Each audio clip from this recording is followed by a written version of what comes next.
3 टीमों में बांटा गया था और हर टीम का एक कोड नेम था, अभिमन्यु, भीम और अर्जुन। तीनों नाम महाभारत के वीरों से लिए गए थे। एक टीम सीधी चढ़ाई से ऊपर जा रही थी, दूसरी टीम नीचे से घूमकर दुश्मन के पीछे का रास्ता काटने की तरफ बढ़ रही थी, ताकि अगर दुश्मन भागने की कोशिश करे तो वह वहीं ढेर कर दिए जाए। और तीसरी टीम पीछे से अचानक से हमला करने के लिए कूच कर रही थी। साथ ही पास की ऊंचाई पर मौजूद 18 ग्रेनेडियर्स लगातार सप्रेसिंग फायर कर रहे थे, जिससे इन तीनों टुकड़ियों को आगे बढ़ने का सुरक्षित रास्ता मिल सके। 12 जून के दिन भारतीय जवानों ने दुश्मन से केवल 300 मीटर की दूरी पर चट्टानों के पीछे अपनी पोजीशन ले ली और अपने कमांडर के आदेश का इंतजार करने लगे। जैसे ही शाम के 6:30 पर मेजर विवेक गुप्ता ने राजपूताना राइफल्स के आदर्श वाक्य राजा रामचंद्र की जय का नारा लगाया और सभी 90 के 90 भारतीय शेर भारत को कारगिल युद्ध में पहली बड़ी जीत दिलाने के लिए टोलोलिंग टॉप की ओर बढ़ चले। इसके बाद टोलोलिंग टॉप 120 भारतीय तोपों की गरज से थर्रा उठा। सबसे पहले 150 mm बोफोर्स तोपों ने सीधे दुश्मन के बंकरों को निशाना बनाना शुरू किया। कुछ ही मिनटों में 130 और 105 मिलीमीटर की तोपें भी हमले में शामिल हो गईं। पूरा टोलोलिंग धमाकों और चिंगारियों से जलने लगा। भारतीय जवानों के विजय उद्घोष तोपों से आग उगलते गोलों और धमाकों से ऐसा लग रहा था कि भारतीय जवान दुश्मन की जान लेकर विजय दिवाली मना रहे हो। गोपों की गोलियों से एक एक कर दुश्मन के बंकर्स ढहाए जा रहे थे। जैसे ही पाकिस्तानी बंकर्स से जवाबी फायर होता, उनकी पोजीशन रिवील होते ही high explosive extended range shell से उन्हें टारगेट कर दिया जाता। भारत की तरफ से इस दौरान नायक दिगेंद्र कुमार ने अहम रोल निभाया। उनकी आर्म में दुश्मन की गोलियां घुस चुकी थीं, लेकिन फिर भी उन्होंने लाइट मशीन गन से दुश्मन पर ताबड़तोड़ गोलियां बरसाना जारी रखा। इतना ही नहीं, उन्होंने कुछ बंकरों पर ग्रेनेड फेंककर उनको मिट्टी में मिला दिया, जिससे कई पाकिस्तानी मारे गए और कई उल्टे पांव भाग खड़े हुए।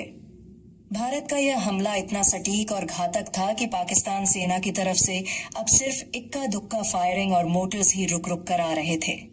आधी रात होते होते पाकिस्तान की फायरिंग भी बंद हो गई। भारत को आंख दिखाने वाले पाकिस्तानी चूहे अब डर कर बिलों में दुबके हुए थे। कुछ पाकिस्तानी बंकर्स पहाड़ की गुफाओं में थे, जहां तक ना तो तोपों के गोले पहुंच पा रहे थे और ना गोलियों की मार। वहीं से छुपकर वह अपनी मशीन गन से भारतीय सैनिकों पर हमला कर रहे थे। पूरा इलाका जीतने के लिए यह जरूरी था कि इन गुफाओं में छिपे दुश्मनों को खत्म किया जाए। इसलिए भारतीय सैनिक अब तोपों द्वारा बने गड्ढों और पत्थरों की आड़ लेकर धीरे धीरे उन गुफाओं की ओर ऊपर चढ़ने लगे।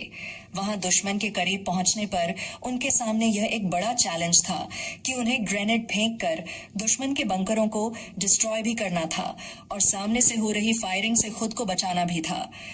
इन सब में रात के करीब 2:30 हो चुके थे, लेकिन अब भी टोलोलिंग टॉप को पूरी तरह से पाकिस्तानियों से मुक्त नहीं करवाया जा सका था। युद्ध को लंबा खींचता देख हवलदार यशवीर सिंह तोमर ने एक ऐसा फैसला किया जो इतिहास में दर्ज हो गया। उन्होंने अपने साथियों से उनके ग्रेनेड मांगे और अकेले ही दुश्मन के बचे हुए बंकरों की ओर दौड़ लगा दी।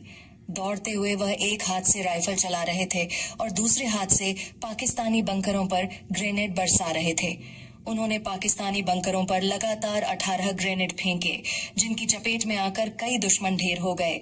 उनके साहसिक कदम से बाकी जवानों को आगे बढ़ने का रास्ता मिल गया, लेकिन इस हमले के दौरान दुश्मन की एक गोली उन्हें लग गई और हवलदार यशवीर सिंह तोमर भारत की सुरक्षा करते हुए शहीद हो गए। उनका बलिदान व्यर्थ नहीं गया, क्योंकि अब भारतीय सैनिक बचे हुए पाकिस्तानी बंकरों में भी घुस चुके थे और दुश्मन से हैंड टू हैंड फाइट में भिड़े हुए थे।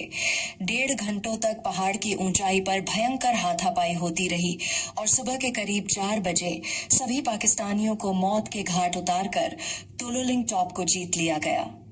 इसके साथ ही वायरलेस के जरिए टोलिंग की जीत का संदेश कंट्रोल रूम तक भेज दिया गया। पूरा फ्रंट लाइन जश्नों में डूब गया। सभी के दिल में खुशी और गर्व की भावनाओं का उबाल था। टोलिंग बैटल के दौरान भारत की 120 तोपों ने तोलोलिंग की चोटियों पर लगभग 10,000 गोले दागे थे। तोलोलिंग टॉप के पास की एक रिज लाइन पर तो इतने ज्यादा गोले दागे गए कि जवानों ने उसे अपने कब्जे में लेकर उसका नाम बर्बाद बंकर रख दिया। इस तरह 13 जून की सुबह तक टू राजपूताना राइफल्स ने 0.4590 और बर्बाद बंकर को अपने कब्जे में ले लिया। उसी दिन टोलिंग टॉप पर भारतीय तिरंगा फहराया गया और ये पल इतिहास में हमेशा के लिए दर्ज हो गया। लेकिन इस जीत के बाद भी टू राजपूताना राइफल्स के कैंप में जश्न नहीं मनाया गया, क्योंकि ये जीत उन्हें एक बहुत भारी कीमत चुकाकर मिली थी। इस मिशन में उनके 4 ऑफिसर्स, 2 जेसीओ और 17 अन्य जवान शहीद हुए थे, जबकि 70 से ज्यादा जवान घायल हो चुके थे। इनमें से 26 जवान इतने गंभीर रूप से घायल थे कि वह फिर कभी फील्ड ड्यूटी नहीं कर सकते थे। इस ऐतिहासिक युद्ध को लीड कर रहे मेजर विवेक गुप्ता भी वीर गति को प्राप्त हो गए थे और सूबेदार भंवरलाल, जिन्होंने अपने सीनियर से तोलोलिंग जीतकर वहां चाय पीने का वादा किया था, उन्होंने भी इस बैटल में अपना सर्वोच्च बलिदान दिया था। लेकिन तोलोलिंग की जंग अब भी पूरी नहीं हुई थी। तोलोलिंग के ठीक पीछे एक ऊंचा हिस्सा था जिसे दान का हमम कहा जाता है और वहां पर अब भी पाकिस्तान मौजूद थे और वह कभी भी तोलोलिंग पर पलटवार कर सकते थे। हमम को जीतने की जिम्मेदारी 18 ग्रेनेडियर्स की चार्ली कंपनी को सौंपी गई, जिसका नेतृत्व मेजर जॉय दास गुप्ता कर रहे थे। 14 जून की रात 8 बजे मेजर दास गुप्ता ने अपनी टीम के साथ अगला हमला शुरू किया। उन्होंने फायर एंड स्कूट की स्ट्रेटजी अपनाई, जिसमें तेज गोलीबारी करके तुरंत पोजीशन बदल ली जाती है। इस रणनीति से उन्होंने दुश्मन को रिटेलिएट करने का मौका भी नहीं दिया और पाकिस्तानी गनफायर को बेअसर साबित कर दिया। हवलदार दशरथ, लाल दुबे और हवलदार उद्यम सिंह ने द हमम में बचे आखिरी बंकरों को क्लियर करने में अहम भूमिका निभाई थी। हालांकि इस प्रोसेस में हवलदार उद्यम सिंह शहीद हो गए, लेकिन उनकी शहादत भी व्यर्थ नहीं गई और आखिरकार 14 जून को 18 ग्रेनेडियर्स ने द हमम को भी जीत लिया। इस करो या मरो मिशन में भारत ने 12 और जवानों को खो दिया था।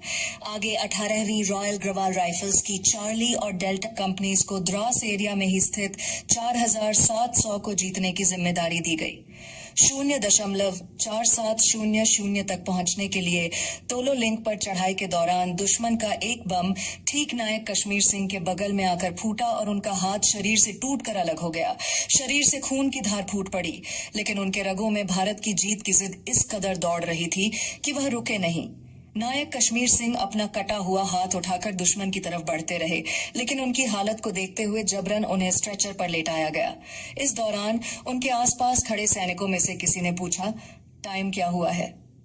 कश्मीर सिंह ने जब यह सुना तो उन्होंने मुस्कुराते हुए जवाब दिया, मेरे कटे हुए हाथ में घड़ी बंधी है, जाओ जाकर देख लो। भारतीय जवानों के ऐसे ही अद्भुत शौर्य और पराक्रम के दम पर अगले कुछ दिनों में तोलोलिंग की आसपास की सभी चोटियां फिर से भारत के नियंत्रण में आ गईं।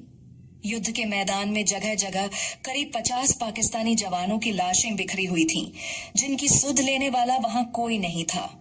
बैटल ऑफ कोलोलिंग की ये जीत भारतीय वीर जवानों के अद्भुत पराक्रम, अदम्य साहस और उनमें से कईयों की शहादत की बदौलत ही मिल पाई थी।